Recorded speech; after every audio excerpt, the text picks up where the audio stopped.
Excelentíssimo Senhor Presidente da República de Angola, às autoridades tradicionais de Angola, Assembleia Nacional de Angola, meus irmãos, minhas irmãs e o povo angolano em geral. Eu chamo Mondina Coelho, estou a residir na Itália há 30 anos, sou uma escritora, sou uma amante da pesquisa e do que é a história e a antropologia tanto de Angola, de África, dos reinos de Congo. Eu estou a gravar este vídeo para mostrar este busto. Este busto está a representar o príncipe Antônio Manuel Nemvunda, dito também Negrita. Ele vem da zona de Banza Congo, nos reinos de Congo e Angola, traz uma mensagem ao Papa Paulo V no Vaticano.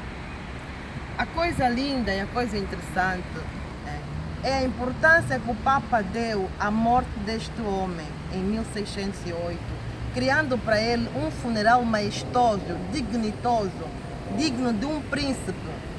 Numa era tão difícil para a raça negra, este homem foi honrado e dignificado pelo Papa Paulo V. O mesmo trabalho que eu quero fazer para levar para Angola, eu tenho trabalhado com algumas instituições italianas, como por exemplo o professor universitário Marco Noca, o professor universitário Martínez de Espanha. Recolhemos material, são 8 anos que venho fazendo esse trabalho. Eu tenho usado o meu próprio dinheiro, minhas próprias finanças para levar para frente esta obra, com a criação de 5 vídeos documentários que eu criei para divulgar a cultura de Angola, fazer sim com que as crianças angolanas, até a própria Zungueira, a própria Quinguila, tenham acesso a este trabalho.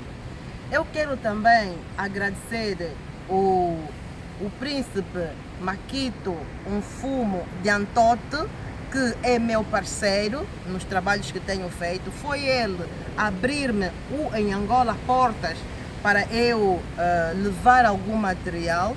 Nesta ocasião eu pude conhecer a doutora Maria Eugênia Neto, pude conhecer a doutora Carolina Cerqueira, que é a ministra da Cultura, pude conhecer a doutora Ana Maria de Oliveira, que é a diretora dos Arquivos Nacionais. Então eu gostaria que esta porta para Angola não fosse fechada, mas que tornasse aberta de Roma para Luanda levar este material. É um trabalho que tem que continuar. Eu sou atualmente a única mulher angolana detentora do Projeto Negrita, a única mulher angolana que tem trabalhado à volta do Projeto Negrita, e o meu objetivo é levar esse trabalho. Por isso eu estou aqui a pedir, excelentíssimo Senhor Presidente da República, ordene-me e eu cumprirei. Muito obrigada.